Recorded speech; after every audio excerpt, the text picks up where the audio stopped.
Hey everyone, and welcome to This Explainer. Today, we're unpacking a truly incredible story, one that honestly challenges pretty much everything we think we know about earning a living.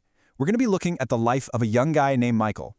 He was a supermarket attendant who, for a long time, totally believed his small salary meant he could never be successful. But as we're about to see, Michael ended up discovering a life-changing financial truth, and it's all about the size of a salary versus the power of a plan. So let me ask you a question. And honestly, I want you to really think about this one. Have you ever gotten your paycheck, felt that awesome brief moment of relief, only to look at your bank account just a week later and wonder, where on earth did all my money go? Look, we've all been there, right? It is this incredibly frustrating, helpless feeling. You just watch the money you worked so hard for literally slip right through your fingers. Okay, so let's get right into it. It's super common to think that the answer to all of our financial problems is, well, just earning more money. But think about it. If someone doubled your salary tomorrow, would your life actually change? Or would you just spend more and still end up waiting for the next paycheck? The harsh reality is, if you don't change your mindset, a larger income just creates larger expenses. You buy the pricier clothes, you eat at the fancier restaurants, but that fundamental stressful cycle, it stays exactly the same. Section 1. The Paycheck Trap. Let's take a look at exactly how this trap operated in Michael's day-to-day life. So Michael was 24, and let me tell you, the guy was definitely not lazy. Every single morning, he's up super early, throwing on his supermarket uniform and walking. Literally, walking 40 minutes just to get to work. He spent his entire day on his feet carrying heavy boxes, stocking shelves, cleaning the aisles, and by the time he got back to his tiny rented room, the one with the leaking roof, his back was killing him and he was completely exhausted. But despite all that grueling labor, his paycheck barely covered his basic survival. Sometimes he and his coworkers would share this bittersweet joke. They'd say, we're not working for money anymore, we're just working for food. They'd laugh, but deep down they all knew it. It hit way too close to home. It was the painful reality of living paycheck to paycheck. Right, so look at this crazy contrast. Michael had this one habit that was basically making his difficult life even worse. The day his paycheck cleared, he felt rich. His friends would hit him up, and without even second-guessing it, Michael would tag along. They're hitting the clubs, buying expensive drinks, ordering food they definitely couldn't afford. Sometimes he'd even go out and buy new shoes just so nobody would think he was broke. And for a few hours, that dopamine hit made him feel like a massive success. But fast forward exactly 1 week later. Reality crashes down. His wallet? Empty. Bank account? Empty. Kitchen? Bare. There was actually a day he walked past a restaurant, smelled this amazing roasted chicken, and realized he only had enough money in his pocket to buy a single loaf of bread. Then he'd spend the rest of the month just quietly, miserably, counting down the days until the next payday. Over and over again. But an endless cycle can only spin for so long before something completely snaps. Which brings us to Section 2, the wake-up call. This happened on a Saturday evening. Michael was walking through his neighborhood after his shift when he witnessed this really frightening scene. There was an angry landlord standing outside a gate, just shouting at a terrified tenant.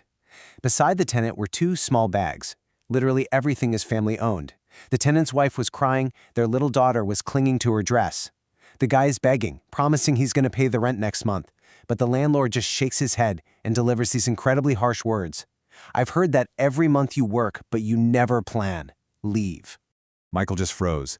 He stood silently on the side of the road, completely paralyzed. Those angry words, they felt like they were aimed straight at him. He looked down at his own worn-out shoes, thought about his tiny rented room, and this massive wave of internal terror just washed over him. He asked himself, what if one day I'm standing exactly where that man is? And in that intense flash of clarity, Michael realized a really hard truth.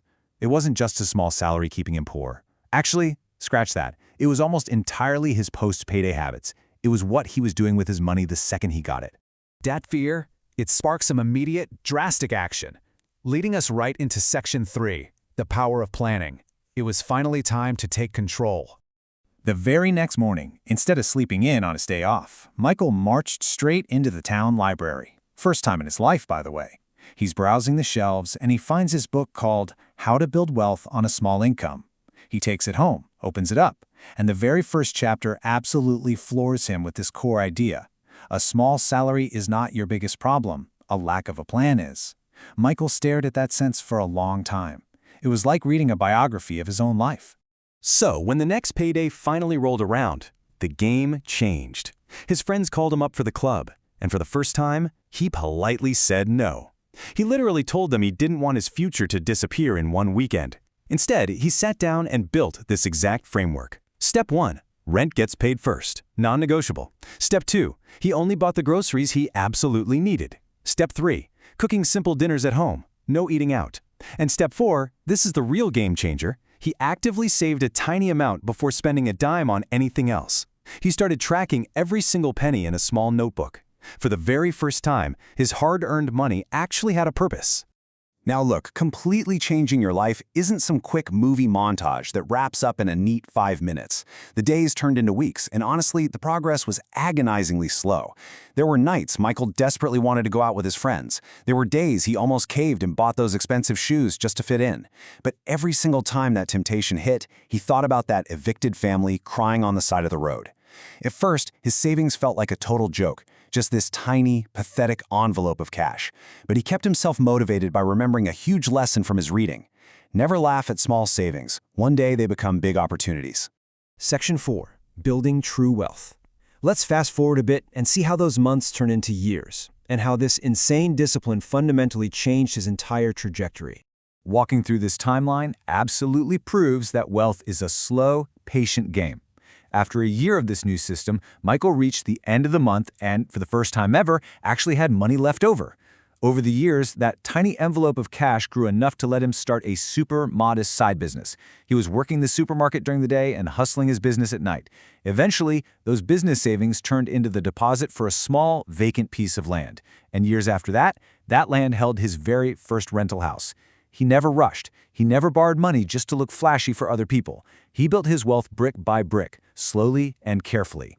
But here is the craziest part. The biggest change wasn't even the number in his bank account. It was what happened inside his head. In his old mindset, he was terrified of tomorrow. He lived purely week to week, riding the crazy roller coaster of payday highs and empty wallet lows. But in his new mindset, his internal peace was rock solid. When his old friends mocked him, telling him he forgot how to have fun, Michael just smiled. He told them he still had fun, but his joy now came from going to sleep peacefully, knowing perfectly well that tomorrow's bills were already taken care of. So Michael's ultimate transformation was pretty profound. He became this voracious reader, soaking up everything he could on finance and discipline. He started waking up before sunrise, not because his grueling supermarket shift demanded it, but totally by choice, because these successful habits were just who he was now. Eventually, he even finished building his own modest home. And the day he finally got the keys, his mother came over to visit. She walked through the rooms, looked at him, and just broke down crying. She confessed that she used to lose sleep worrying his small salary meant he'd never have a good life, and she was just so overjoyed that she was wrong. Years later, Michael was known around town not as the tired supermarket attendant, but as a respected businessman. And get this, he became an incredibly compassionate landlord, one who never forgot his roots and who treated his tenants with total kindness, all because he never forgot that terrified family on the roadside. So here is the absolute most crucial takeaway from all of this. A lot of us believe a small salary is a permanent wall keeping us from building wealth. But remember, Michael's salary didn't magically increase first, his habits did. He figured out that wealth isn't built in a single massive payday. It's built one decision at a time. It's built one saved dollar at a time, one good habit at a time. True financial security is just the sum of small, consistent, daily decisions. Which brings us to our final part. Section 5, your next paycheck. Let's talk about applying Michael's hard-learned lessons directly to your financial reality. I want to put this directly to you. Look closely at your own life for a second. Which one of Michael's old habits is keeping you from the life you actually want? Are you spending money just to impress people who aren't even paying your bills? Are you trading a lifetime of deep, lasting security for one weekend of fleeting fun? Listen, a salary might feed you for a month, but wisdom and discipline, that provides for an entire lifetime. You do not need to be earning millions to flip the script on your future. You just have to start being faithful with the money that's already in your hands. And I want to leave you with this final, provocative thought. When your next paycheck hits your account, is it just going to disappear into thin air like all the ones before it? Or are you going to give that money a purpose? Because your next paycheck could literally become the very first brick in the future you've been hoping for. The choice and the plan is 100% up to you. Thanks so much for hanging out with me for this explainer, and I really hope you start building that future today.